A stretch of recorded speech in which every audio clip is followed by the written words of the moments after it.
The curtain dropped, the lights came up, and suddenly the private pain of a Hollywood family was splashed across every screen. Welcome to StarScope Report. Join Jordan and Jamie as they uncover Hollywood drama, music industry shakeups, and viral influencer scandals. From red carpet surprises to social media controversies, we dive deep into the stories behind the fame. Today we're focusing on that explosive moment, Delilah Belle Hamlin's accidental overdose. And the heartbreaking public plea for trauma therapy that followed. I mean, the question was immediate and really uncomfortable. Did their mother, Rinna, expose her own daughter's secrets for a storyline? That's the core of what we're looking at today. We're pulling back the layers on the lives of Delilah Belle and Amelia Hamlin. Right. We're examining what their parents have called the very uncomfortable years. A period just defined by family conflict and serious health crises, all under that, unforgiving reality TV spotlight. And then we'll track their really calculated and I think successful efforts to rebrand as this unified high-fashion duo. So for this deep dive, we had to synthesize a huge amount of material. Yeah, a ton of sources. You've got the TMZ and E! News reports, of course. The usual suspects. Yeah. But also these in-depth features in places like People and even Vogue.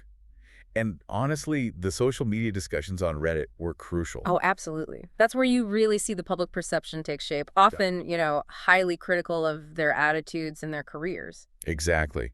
We're trying to figure out how these two women survived what is like the ultimate reality TV paradox, having your deepest wounds become your mother's biggest storyline. So let's start with that headline moment. Okay, let's do it. The accidental overdose and the public plea. This is when their private health struggles just became a massive, unavoidable headline. That specific time frame, so roughly 2021 into 2022, was just a relentless period for Delilah Belle. So many health battles. So many. She was managing chronic illnesses, things like Lyme disease, Epstein-Barr virus, but the really disruptive one was PANDAS. PANDAS? I mean, that sounds intensely clinical. For you listening at home, what did that actually mean for Delilah? What did it look like? Well, what's so fascinating is how the physical symptoms crossed over into just severe mental distress. Right. The disorder can cause this extreme neurological and behavioral reaction. And in Delilah's case, it manifested as these debilitating, uncontrollable panic attacks. Wow. So in searching for a way to manage that, she turned to a psychiatrist who she later claimed just completely overprescribed her medication. And that's what led to the dependency that became so terrifyingly public. Absolutely. She stated publicly that she became dependent on Xanax, and the dosage she mentioned was startling. It was, what, 20 milligrams 3 times a day? 20 milligrams 3 times a day. To put that in perspective for you, we found reports suggesting typical doses are so much lower. That amount is just a massive outlier. Yeah, it carries a huge risk for dependency, for accidental overdoses. Which is sadly what happened. That accidental overdose on propranolol mixed with Benadryl, it sent her straight to the hospital. But this struggle, it wasn't happening in a vacuum. Amelia was, at the same time, recovering from her own very public battle with anorexia nervosa. And the comparison between the sisters' trauma is just jarring. Amelia's eating disorder was a constant emotional storyline on Real Housewives. I remember that. And in this attempt to sort of spin the narrative, their mother, Rinna, once publicly suggested that Amelia's relationship with Scott Disick was positive because it gave her a new label to deal with. A new label besides her eating disorder. Exactly. And that attempt to compare a controversial relationship to a life-threatening illness, it really fueled the public's perception of that family's priorities. It makes the family tension, which was already, you could feel it on the show, just absolutely explode. Right. After the overdose, in late 2021, Delilah posted, and then almost immediately deleted, this really emotional video calling on her parents to pay for trauma therapy. And that plea landed so dramatically with the public because it seemed to confirm what everyone already suspected from watching the show. Which was what? That these deeply vulnerable young women felt like they were being failed by their parents during their most fragile moments. The plea suggested this profound feeling of, well, betrayal. Or at least a public cry for help that they weren't getting inside the family unit. And we know this crisis had real repercussions on the parents themselves. More recently, Rinna admitted the sibling conflict and the public scrutiny caused a very uncomfortable period. Lasting a couple of years, she said. A couple of years. And it emotionally taxed both her and Harry Hamlin. She even revealed the marital strain got so bad that she and Harry, who've been together for, nearly 3 decades? Wow, a long time. They decided to go to marital therapy. Rinna acknowledged that while dealing with their daughters' lives, she and Harry had grown in separate directions. That really underscores how this wasn't just sibling rivalry. It affected the entire foundation of their family, showing the real collateral damage of living your life on camera. And that's not even the wildest part. The contrast between that crisis and their careers is just stark. So stark. Delilah told sources that right after being discharged from the hospital, she went to a modeling job in Portugal. Wow. She said her mom taught her, even if you're dying, be professional, do the job. But wait till you hear how that intense focus on work just slammed right into the Nepo baby critiques. Right, the Timu Hadid sisters. Man. That brings us to our next big pivot. Such a cruel nickname, but it perfectly sums up how a big chunk of the public viewed them as they tried to break into high fashion. It's ruthless, but it captures that specific critique. I mean, both sisters followed these parallel paths in modeling. Amelia eventually signed with IMG Models. Which is the same agency as Gigi and Bella Hadid. Exactly. So the public was constantly drawing that comparison, but often in a really dismissive way. The professional critique quickly became a character critique. They were just labeled Nepo babies, talentless. That Timu Hadid sisters label, it just suggests they're a low-budget knockoff, that their platform was inherited, not earned. And unfortunately for them, the family's reality TV history gave the public a mountain of evidence to support that spoiled brats narrative. Oh, for sure. Think about those moments that always come up. Amelia demanding a specific New York apartment after dropping out of college. Or Delilah spending $250 on a steak with Rinna's credit card. They're small actions, but they confirm a belief the public already holds about celebrity kids. But the most damaging one, the one that absolutely cemented that idea of tone-deaf privilege, was that comment they made in Medford, Oregon. Oh, the Chub Chubs comment? Yes, calling the local people Chub Chubs. It was just...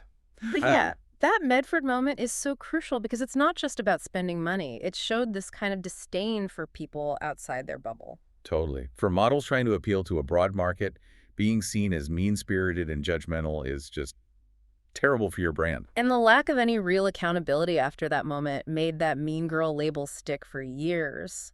We also saw so much public backlash to how they treated their dad, Harry Hamlin, who most people see as the more grounded parent. Right, the scenes where they were so dismissive of his cooking, refusing his homemade veggie burgers. And Amelia getting caught on camera, flipping him off behind his back. And again, that became a critique of the parenting because many people felt that Lisa Rinna just laughed it off instead of correcting it. But despite all that, Harry Hamlin has always been their biggest defender. He really has. In late 2024, he pushed back hard against the Nepo baby label, insisting his daughters have earned this through their work ethic. He claimed he learns from them daily and that they've done an extraordinary job of keeping it together. A strong defense, but we know from the Reddit threads that the public stayed really skeptical. It's just this constant pressure cooker, you know? A celebrity family where every health crisis becomes public record. If you're trying to wrap your head around this, make sure you're subscribed to StarScope Report.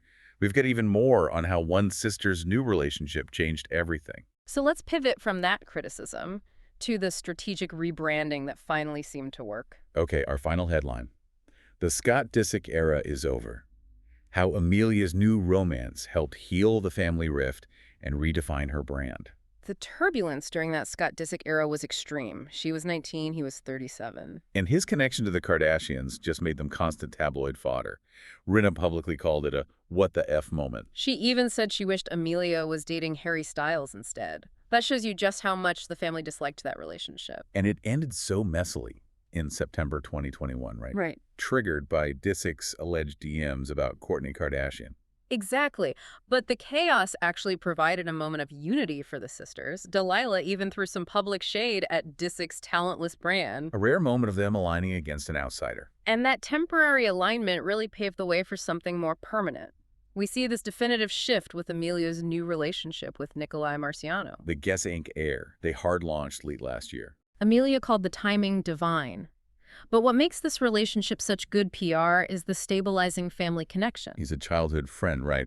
A former middle school busmate of Delilah Belle. Exactly. He's the antithesis of Disick. He's not some controversial outsider. He's a link to their shared pre-fame past. And the relationship seems genuine. Hmm.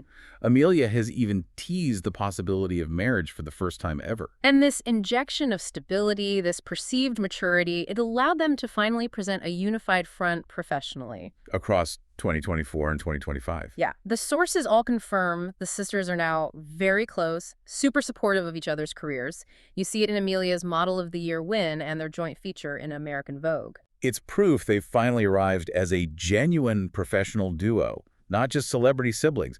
It's a remarkable transition from public crisis to professional success. And Delilah's shift to her alter ego, Belle, really solidifies that rebrand. They define Belle as someone who has rejected external expectations, who doesn't care what any man has to say about her. It's a powerful rejection of the toxic expectations and the constant male gaze they grew up under. So let's recap this incredible journey. From battling health crises, overdose, Xanax dependency, and eating disorder, and navigating a very uncomfortable sibling rift, they have finally presented this unified, successful front.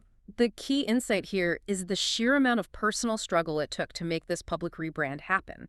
The transition from being labeled spoiled brats to the current narrative of good humans and successful models required them to tackle their deepest filmed trauma head-on. The paradox is still there, though. It is. Their mother's exposure of that trauma gave them the platform, but it was their own work to overcome the pain that finally made the public and the high fashion world take them seriously. The sisters define their new identities using these alter egos, like Delilah's Belle, who rejects all that external scrutiny.